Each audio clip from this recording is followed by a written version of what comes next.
We have with us Mr. Shailendra Kothavale. He's the Chief Risk and Compliance Officer at Aditya Birla Sun Life Insurance. Thank you so much for joining us today, sir. Most welcome. It's my pleasure and it's an honor to be here. Absolutely. Now, we would really want to know from you at your organization, how does the dynamics between a CISO and a compliance head work out? How do you ensure that there's minimal friction and there's maximum efficiency between the CISO and the compliance officer? Well, I would want it to be more friction and more efficiency because manthan hota hai tabhi amrit nikalta hai, right? So I think there should be a friction of ideas, and that's where you get the best idea. Because I don't want a top-down approach in terms of me telling him or her something. I think we have a very good mutual relationship. The CISO is the technical expert. The CISO is a very critical position. It's not a position which is just technical, working in its own chambers of excellence, but it's a position which is working as a solution provider, as a business enabler. And I think that's where I step in because as per regulations and as per our company structure, CISO and me, we are colleagues. CISO is part of my team.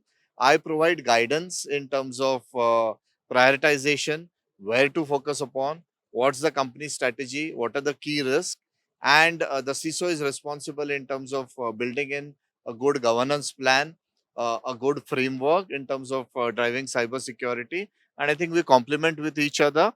Wherever possible, there is some level of friction, but it brings out the best in us. Absolutely, that's a great point that you made. I think friction really actually makes the process smoother over the longer run. Now, you brought up another very interesting point during the panel discussion. What you said was, rather than relying on vendor-generated reports, for example, a vendor report on PCI DSS, you perform your own assessments. So, if you could elaborate a little bit more for us, and how did that benefit your organization?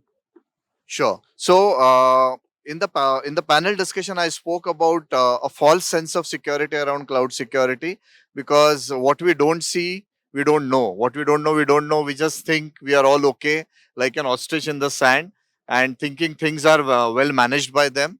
And that's where I said that we should not rely on some PCI DSS or some vendor reports, which gives us a false sense of security. You do your own checks, you do your own testing. Like they say, don't look at an image of a food on Zomato or Swiggy. Go and test it yourself if it's important for you. So if you're throwing a party, first go test it and then implement it. Similarly, do a POC, understand the vendor well, speak with people who have implemented it, and and then only onboard them. Also, it is important that on a continuous basis you do your own level of checks. Thanks. Great points there. Now, to wind up with the last question, we have seen a lot of vendors, who overpromise at times and then underdeliver. Not necessarily all the vendors. So, in situations like that, how do you properly ensure that you ask the right kind of questions before you engage with a vendor? How do you correctly assess their capabilities? So, as part of the outsourcing regulations, which our regulator IRD has put in place, there's a detailed amount of checks on cybersecurity, on business continuity, on business sustainability of the vendor, concentration risk, a lot of things which we need to do before we onboard a vendor.